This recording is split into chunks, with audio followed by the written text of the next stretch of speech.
मेरी शादी को लगभग 1 साल पूरा होने वाला है। इस लव स्टोरी की शुरुआत होती है जब मेरी शादी हुई थी। जब मैं पहली बार दूल्हा बनकर ससुराल पहुंचा, तब मैंने थोड़ी देर तक अपनी नज़र उठाकर किसी की तरफ नहीं देखा। मैं कुर्सी पर बैठा हुआ था और मेरे चारों तरफ कुछ रिश्तेदार बैठे हुए थे। तभी अचानक मेरी नज़र मेरे सामने खड़ी एक लड़की पर पड़ती है।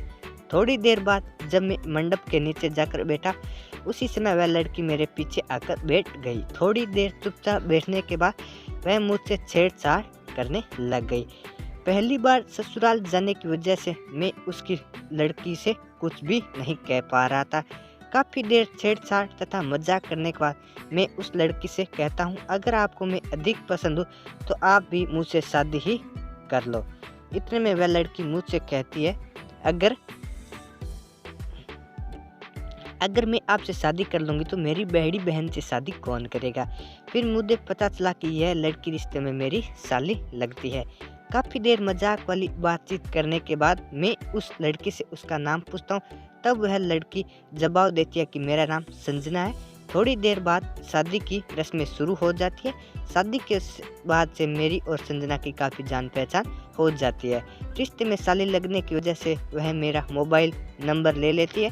शादी की सारी रस्में पूरी हो जाने के बाद अगले दिन मैं अपनी पत्नी को लेकर अपने घर पहुंच गया। पत्नी के साथ रोमांस करने के लगभग 3 दिन बाद मैं अपनी पत्नी को घरवालों से मिलाने की रस्में पूरी कराने के लिए ससुराल ले जाता हूँ। मैं वहां जाकर चुपचाप कमरे के अंदर बैठ हुआ होता हूँ। तभी संजना मेरे पास आकर बैठ जाती है। संजना मुझसे बातें करने लग जाती है। थोड़ी देर बातचीत करने के बाद वह मुझसे मजाक के दौरान अपनी बहन के बारे में पूछने लगती है। आपको बता दूं कि संजना मेरी पत्नी की छोटी बहन है, जो रिश्ते में मेरी साली लगती है।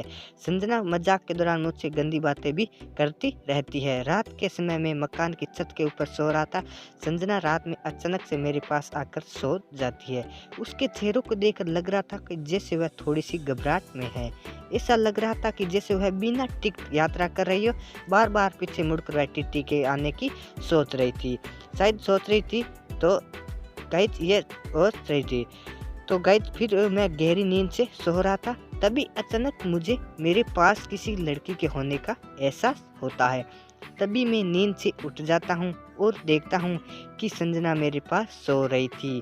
मैं संजना को जगाने की कोशिश कर रहा हूँ और कहता हूँ, जल्दी उठो वरना कोई देख लेगा। लेकिन संजना उठने की बजाय मुझसे लिपट कर सो रही होती है। काफ़ी देर कोशिश करने के बाद संजना नींद से उठ जाती है और मुझसे कहती है, जीजा जी आप तो मुझे सोने भी नहीं देते हो। तभी मैं कहता हूँ, शायद आपको पता नहीं कि आप कहाँ पर सो रही हो। इसके बाद संजना ने कहा, मुझे अच्छी तरह से पता है कि मैं मकान की छत के ऊपर आपके पास सो रही हूँ। तभी मैंने कहा, आप चुपचाप नीचे जाकर सो जाओ और मुझे सोने दो। तभी संजना कहती है, मैंने मकान की छत वाले गेट को लॉक कर दिया है। अब कोई भी व्यक्ति मेरी इजाज़त के बिना ऊपर नहीं आ सकता। भी थोड़ा आराम महसूस हुआ। मैंने सोचा कि कोई व्यक्ति छत के ऊपर आ रहा है। गेट का लॉक खोलना चाहेगा, लेकिन उसकी चाबी संजना के पास है। इसके बाद क्या था, मैं भी पूरी तरह से निडर हो गया। काफ़ी देर तक दोनों रोमांस भरी बातें करते रहे। थोड़ी देर बाद संजना मेरे गले से लिपट जाती है और अपने दिल की वो सारी बातें मुझे बता देती है। इन्हीं बातों के दौरान वह मुझसे कहती है कि मैं तुमसे अपनी जान से ज़्यादा प्यार करती हूँ। संजना कहती है, तुम मुझे अब बहुत अच्छे लगते हो, इसलिए ही मैं तुम्हारे करीब आना चाहती हूँ। इतना कहने के बाद मैं संजना को किस कर लेता हूँ। रोमांस करते समय हम दोनों मजाक भी कर रहे थे।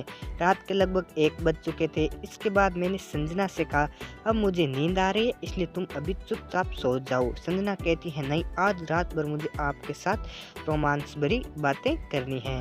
रात भर बातें करने के बाद मैंने संजना से कहा, सुबह के 5 बज गए हैं, तुम चुपचाप नीचे चली जाओ। इतना कहने के बाद संजना मुझे एक किस करके चुपचाप नीचे चली जाती है।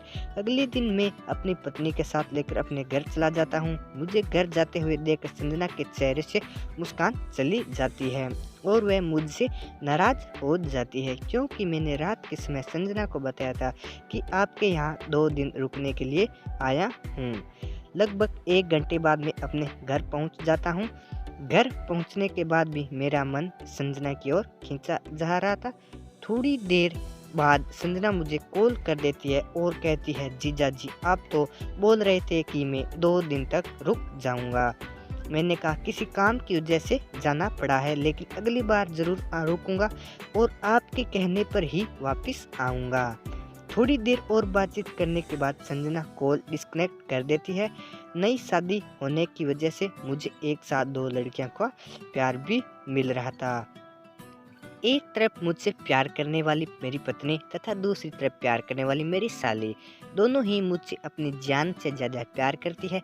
लगभग 2 महीनों के बाद मैं संजना से बात करके अपने ससुराल पहुंच जाता हूं। उधर संजना को पहले पता था कि मैं उनके घर आने वाला हूं, इसलिए संजना ने पहले ही मेरे सोने की व्यवस्था कर रखी थी।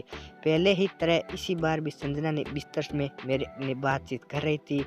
सर्दियों का समय होने की वजह से हम दोनों एक ही कमरे में सो रहे थे। आज भी मैं और संजना एक दूसरे से मुलाकात करते रहते हैं।